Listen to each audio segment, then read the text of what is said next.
Hello and welcome to the Sol y Luna Inspirations. Today we are excited to tune in and talk about the coming up Libra new moon eclipse. The beginning of the eclipse season starts with this. MC Starman here with Diana Robinson. Voila. Why don't you show them the slide? All right, let's jump right into it.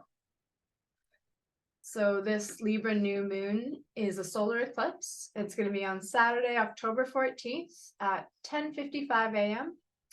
And it's going to be really focused around healing the ancestral wounds. Let's take a look at the chart. Well, no, just get back into and let's welcome everybody. And I'm doing a really big smudge. Sending it all to you guys too.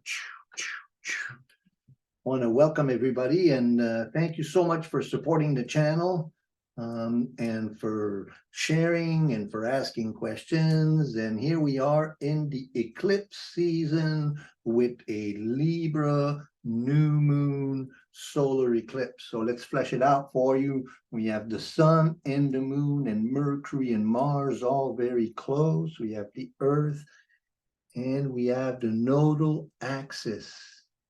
So the north node, the south node is over here. Now, when a new moon or a full moon falls within 14 degrees, 18 degrees of the nodal axis, it becomes an eclipse. These eclipses are especially powerful points on the journey of life. They're signposts on the journey of life. So, focusing on what the lessons of, seems like we forgot a planet here. Yes, we did. We don't have Chiron. Oh, okay. So that's sun, moon, Mercury in the sun and the nodes and Chiron in exact line. So that's why we called it the healing of the ancestral wound, because this new moon eclipse makes a exact opposition to Chiron, the wounded healer in Aries. So we're going to flash that out for you. Why don't we show the chart? All right. So Chiron, the wounded healer, we're going to expand on that and give you some details on Chiron in Aries and what a new moon, Mercury conjunction in opposition to Chiron looks like archetypally. Here you see it on the chart. And so sun, moon, Mercury conjunction in Libra. So let's flesh that out first. What is a sun, moon, Mercury conjunction in Libra feel like to you, my dear? Sun, moon, Mercury. And in Libra. Libra is a cardinal sign, so it's the beginning of fall and it's initiatory and it's ruled by Venus. So there's a lot of focus around relationships and the other. It's the beginning of the social or more, how do I say this, yin part of the year. And so then the sun moon conjunction, I see like, the new moon, it's a balancing of the feminine and masculine.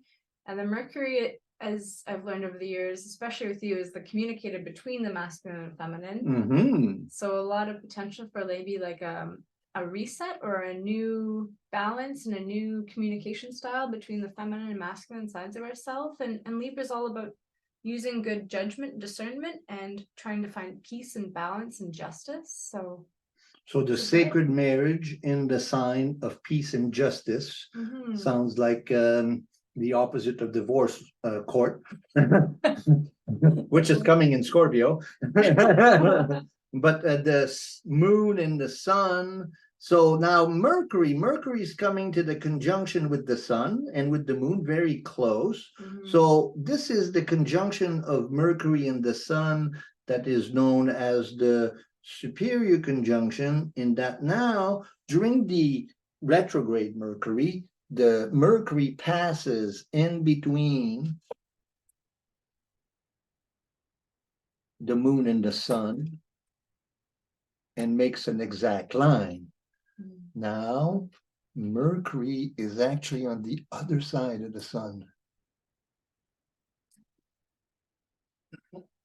And so it's passing behind. So then we have Mercury, Sun, Moon, and Earth all in the back. So now Mercury is moving from the morning star to the evening star. In the next week or so, we'll see it appearing at sunset. If you live in a very flat land or near the ocean and you can see the sun setting in the ocean or setting on the prairies, you'll see Mercury really faint setting with the sun. So now the sun is becoming the evening star, Mercury is becoming the evening star. And so now it's moving ahead of the sun. So now it's in a scout mode. It goes ahead of the sun to clear the way ahead. When it moves retrograde, it goes back and checks in with the sun at the conjunction retrograde. And then when it moves direct, then it catches up to the sun. Now it's caught up to the sun, has a meeting with the sun, and then goes ahead to clear the way. That's Mercury's the messenger. Always within 22 degrees of the sun. In any chart you'll ever see, Mercury will either be within 22 degrees on either side of the sun always. And so that is that Mercury. So then Mercury is in Libra, and the sun and the moon is in Libra, and that's Venus's sign, and Venus is in Virgo. So then we have a mutual reception of Mercury and Virgo, which we've had since the last full moon. And so this Mercury-Venus mutual reception, what does that say about this particular new moon eclipse? I guess I would say Mercury, well, communicating our values and our needs, and Venus having come through a pretty big summer with its retrograde process, and then now just entering into Virgo right before the new moon. I think there's going to be maybe like a new refinement of our needs and our values as Venus finally leaves Leo. It's been in Leo for, oh gosh, like 3 months, 4 months, a while. Right. Long time. Most of summer. So that's a really beautiful information. What you're saying is that, you know, Venus, Mercury, they're about communication. Libra, it's about the beautiful balance of life. Virgo is about the goddess of the harvest. It's also about harvesting all the medicines. And so we wanted to talk about Chiron, which is in opposition to the sun and the moon in the eclipse. And so Chiron, the wounded healer, Chiron is not an archetype that we've been dealing with a very long time. Late 80s, Melanie Reinhardt came out with her book, early 90s, so this shamanic revolution we saw in the 90s was kind of mirrored by the integration of Chiron. So what's your understanding of Chiron? I understand Chiron is it's an asteroid, and it's usually referenced to be more of a masculine energy. And then there's a myth around Chiron around getting wounded and then finding the medicine, and then it having the medicine it needed for the wound, but it wouldn't have found the medicine without the wound or something. Yeah, there's a paradox there. Hercules was the student of Chiron. Chiron was a centaur whose job was to provide education to the sons and daughters of the gods with the humans. So we have the God principle coming down to the human level to inspire creativity. That's kind of the symbolism of the procreation of the gods with the humans. And then Chiron was responsible for their education. He was a master at everything. And Heracles got an arrow dipped in the poison of the Hydra demon, which is a 9-headed serpent, poisonous, and the poison is deadly and incurable. And he says, well, I'm going to dip my arrows in there and I'll come in handy. And so then he goes and visits his spiritual master, and the arrow cuts Chiron on the thigh by accident. And then so now Chiron is inflicted with the wound that is incurable, and yet he's the master healer. And so it's the paradox that we all have to go through when we are involved with the healing field, and that really, when it comes down to it, we are in the healing field because of our own wounding.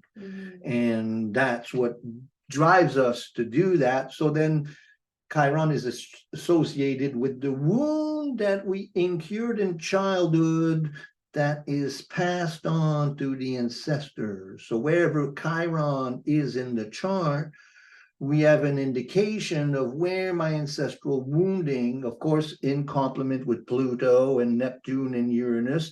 Chiron, by the way, travels between Saturn and Uranus.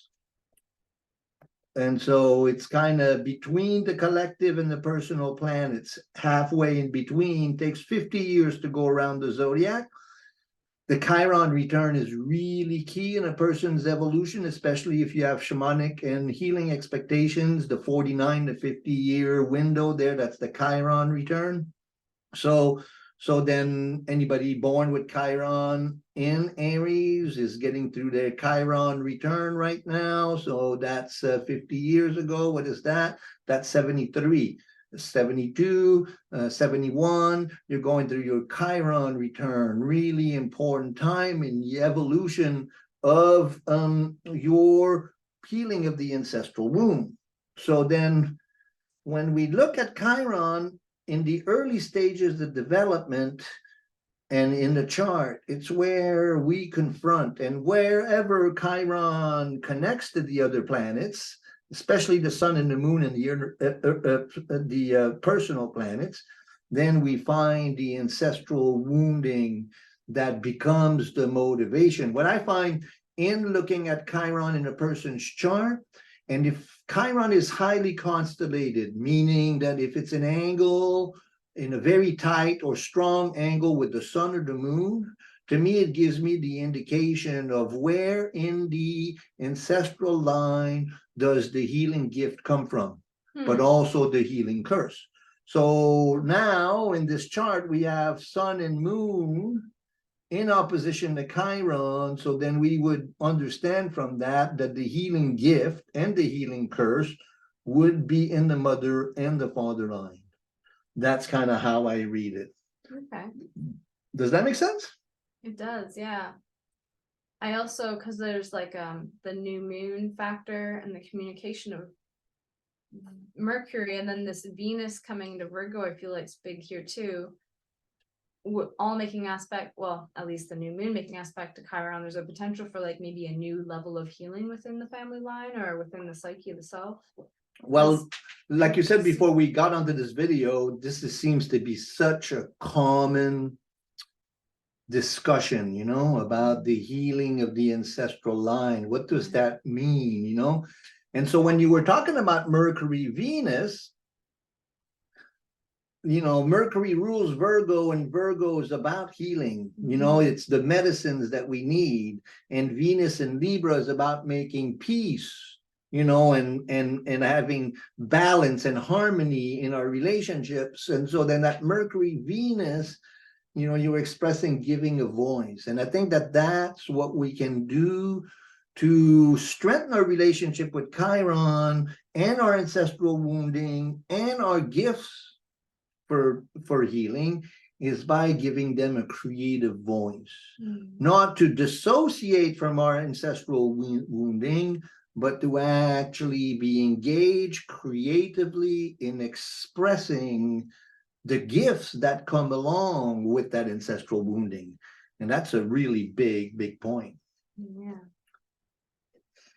Let's see what else is in the chart, because we got a few little other things that activate that point. A little recap: Sun and Moon, Mercury conjunction in Libra, opposite Chiron. So that's this dynamic here. And there's the node. So the lesson, we wrote down the lessons of the wounded healer. Then we looked at Mercury, Venus mutual reception and giving a voice to the healing path. And then we looked at Mars coming into Scorpio and announcing the Scorpio season. So then very shortly after Mars comes into Scorpio, the sun will also come into Scorpio. And on the next eclipse, this time it will be a solar eclipse, lunar eclipse. And during the lunar eclipse, we'll have Mercury, Mars, and the sun in exact conjunction. And so then we're coming into Scorpio season. How do you know, Mars is ruled by Scorpio, so that's going to be a very strong Mars. How is Mars in Scorpio expressed in your experience? So Mars rules Scorpio in traditional astrology. And Mars, as I learn more about astroherbalism, and then also how these things relate in our body, Mars is our response system. It's our ability to act and engage and charge forward or get things done. And so I see it being a very active time. But since Scorpio is all about how you work with others, it's the next evolution from Libra, which is all working with others in harmony. And then Scorpio is diving deep into what you're doing. So I kind of see it as like making a new friend and finding what you guys have in common. And there's like a lightheartedness and a loveliness that happens in the beginning of friendships. And then the first little maybe turmoil comes up and you learn how you work through it together. But then Scorpio is associated with death and rebirth. So then how is Mars happy in Scorpio? Or how does Mars rule Scorpio? Instigating regeneration and instigating regeneration. That's beautiful. There's some mythological aspects of it that are interesting. First, from a Jungian perspective, Jung in his work shows Mars. So the glyph of Mars is the sun, the circle, and the arrow moving forward. So he calls Mars the urge for individuation, the urge for becoming fully an individual. It's the first planet. So we have Sun, Moon, Mercury, and Venus. They're all between the sun and the moon. I mean, the sun and the earth. The first planet that's beyond the orbit of the sun is Mars. So then that's the first planet that looks at the personal, Mercury, Venus, sun, and moon, and seeks to express it in the outer world. So then, but the relationship with Mars in Scorpio esoterically, in that really it points to, I think, a very interesting point of Mars actually being a feminine protector. So Scorpio is a feminine energy. So when Saturn castrated Uranus, or when mythology is very fluid, you know, depending on who you listen to, you got different stories, you know. I heard from one that Saturn was castrated Uranus, and then others say Jupiter castrated Uranus. The Saturn castrated Uranus is more popular, but the point is when the genital fell to the water, they gave birth to Venus. And there was really a lot of mad, and then the goddess was really mad at Venus being born parthenogically. Ooh, I slaughtered that one. Anyway, Parthenon, basically it means, sorry, I got a blockage on that one, but parthenogenetically, or it's the god is the father of the child, so that we have a virgin birth. So there's a god that impregnates, you know. And so then the Great Mother was mad at this creation of Venus without her help. She was so mad that Mars popped out of her forehead. And so then Mars is the expression of the anger of the feminine, which is a very interesting, you concept. And so then I see Wow. Scorpio. Especially for Scorpio. Well, that's where that anger becomes really feminine based, it becomes kind of like, great mother rage, kind of, that berserk kind of rage that comes from Mars in Scorpio, and so the injustice of the feminine, Mars becomes a warrior for the feminine. So I always thought that was an interesting study. That is super neat. Also thinking about like archetype of Scorpio, there being like this scorpion with a shell, and there tends to be a lot of like softness on the inside, Venus with like this shell protecting it. Also as a personality type that's often associated with Scorpio. And then Pluto being the co-ruler, which is the rage of the ancestral rage. Wow, cool. Fascinating. That was a fun study. So we looked at Chiron in a little bit more depth. We looked at Mars in a little depth. We looked at everything really clearly. And then the last line, we have the triad of transformation. Oh, that again. And so we've been talking lots about that, and we're going to be talking lots about it. It's constellated in the chart as well, but not as much as it's going to be constellated in the next full moon. So we'll save that for then. If you're interested in the triad of transformation, we have a great video on it. That's got the most views so far in any of the videos, and we'll put a link in at the end of this video. And we have some alchemical dates for you. Wow. Alchemical opportunities. Our friend Isa in Toronto, she says, I love those alchemical opportunities. Thank you for sharing them with us. And so what do we mean by when we say alchemical opportunities? I think when we say this, we're trying to share that there's specific energy frequencies that shift or are extra big or are pertinent to be maybe aware of. It's also really fun to pull out your chart at this point and see if any of this aspects your chart, because you can be maybe more triggered, or doing more of your work or your astrological work around this can be really helpful. But they're definitely energy focal points. Cool, cool. So October 9th, Venus comes into Virgo. What does that feel like? I think it's going to be a big shift from the last 3 months of Venus and Leo. Venus and Virgo, I feel like Venus would love being in Virgo in so many ways. Well, there's some interesting press about Venus and Virgo. Venus and Virgo, Venus is very playful and Virgo is very serious. And so Venus and Virgo sometimes are known to be a little dry and unresponsive, really focus on their own inner processes, very introverted Venus. It's an earthy Venus, but difficult to reach emotionally, maybe. Virgo is very pragmatic, and very Mercurian, and Venus, would like to be a little bit more self-centered, or everything be about her, and it's not. It's about the great mother. So then Virgo, because Venus is exalted in Pisces, the opposite of Virgo. So then she is in her, in a disfavor in Virgo. So not so happy there. So then how do we counteract that?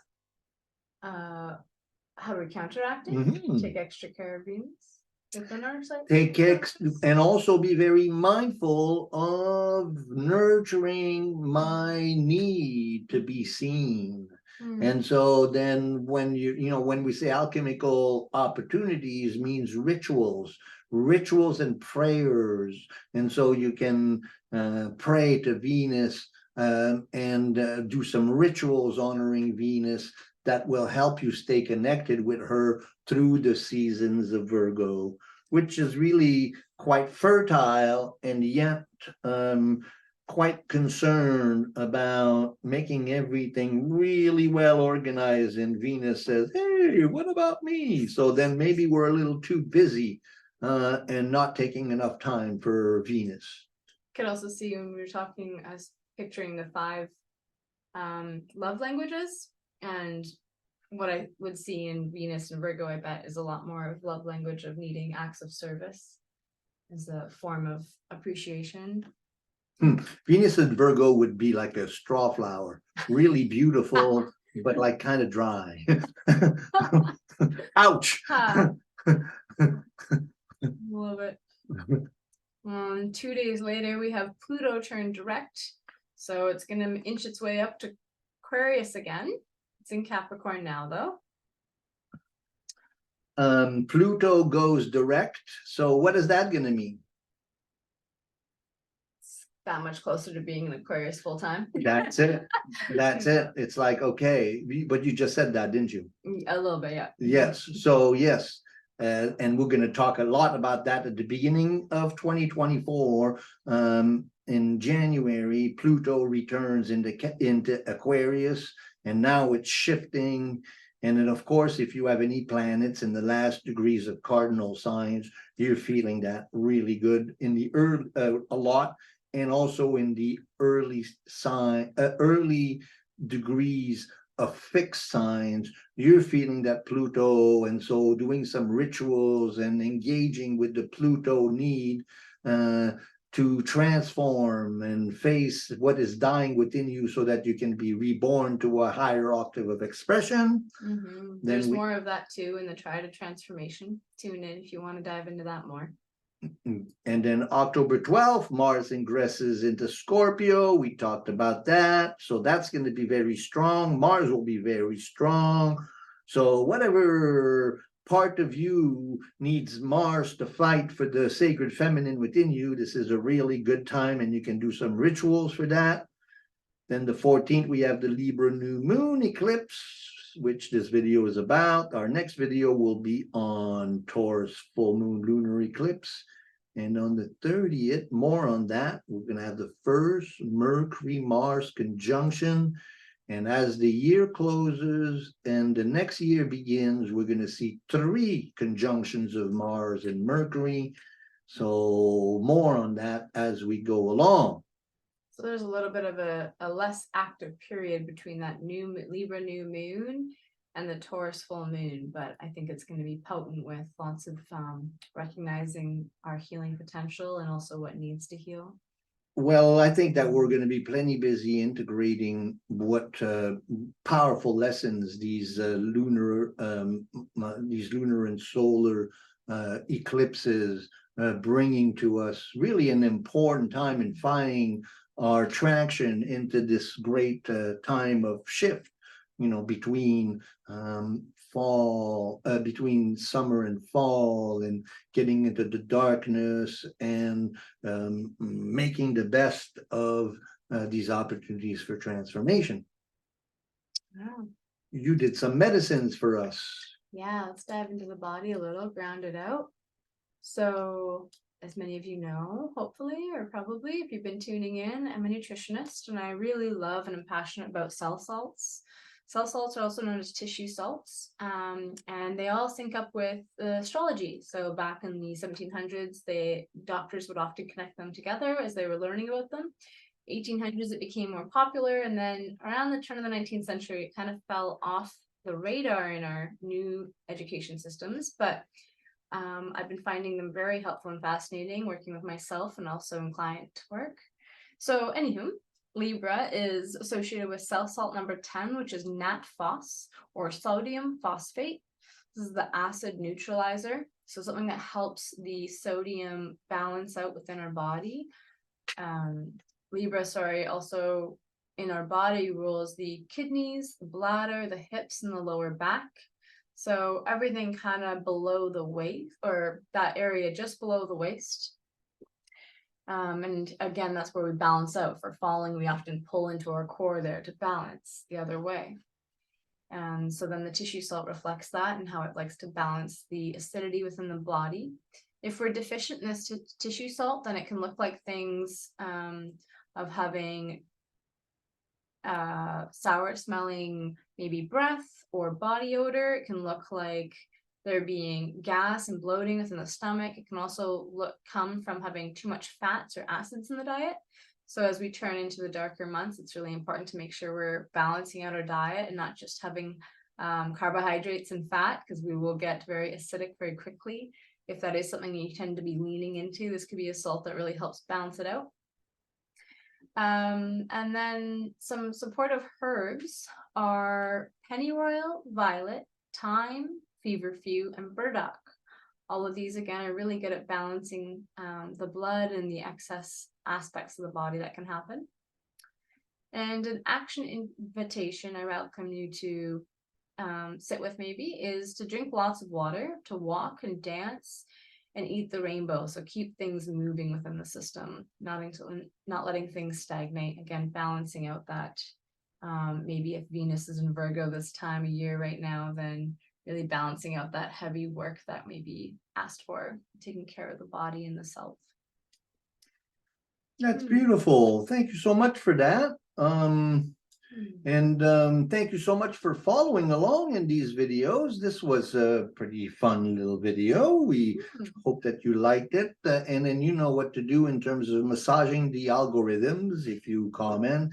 And you know, one thing we want to encourage is to just hit the like button. Huge in terms of getting these videos out more, and then of course sharing with your friends and telling them how wonderful our videos are. I hope you really enjoy them. We enjoy them, and we're going to do a card. Yes, we almost forgot. Yeah, good for you, Day. Just about. So this beginning of eclipse season, this Libra new moon conjunct Mercury with lots of Chiron influence. Blah blah blah blah blah blah blah. Woo! Just telling the cards what's up. Here it is. Oh my God! It's the same one we picked last time. Whoa! Whoa! The same exact one we did for the full moon. In Aries, and so they're still working through that stuff. I think that that's referring to the triad of transformation, and we didn't talk about it so much in this video because it's not as strongly constellated as it was for the last full moon. But in the next full moon, it's also going to be highly constellated and throughout the fall. So then we have the Five of Wands. I forgot exactly what our comments were on that, but I'm really curious to hear what Carol's got to say about the Five of Wands. What is the Five of Wands for you? Five of Wands. I look at five as the big, like the midpoint or the turning point, and then also Wands is associated with fire. And so how to, is it not? I think it is fire. Yeah. And so initiating the next cycle, the next path. I think it's neat that we pulled in both, because the last one was in Libra season 2. And so I think there may be a healing of what comes up in that Libra full moon, or sorry, Aries new moon. There may be some healing around Aries full moon, Libra new moon. Yeah. Oh, said it wrong. Yeah. So the Aries full moon, I bet you there's some medicine that we're going to clean up or work within ourselves during this new moon. And the fifth sign of the zodiac is Leo. So that's associated with, 5 is associated with creativity. And it's also the number of the sun.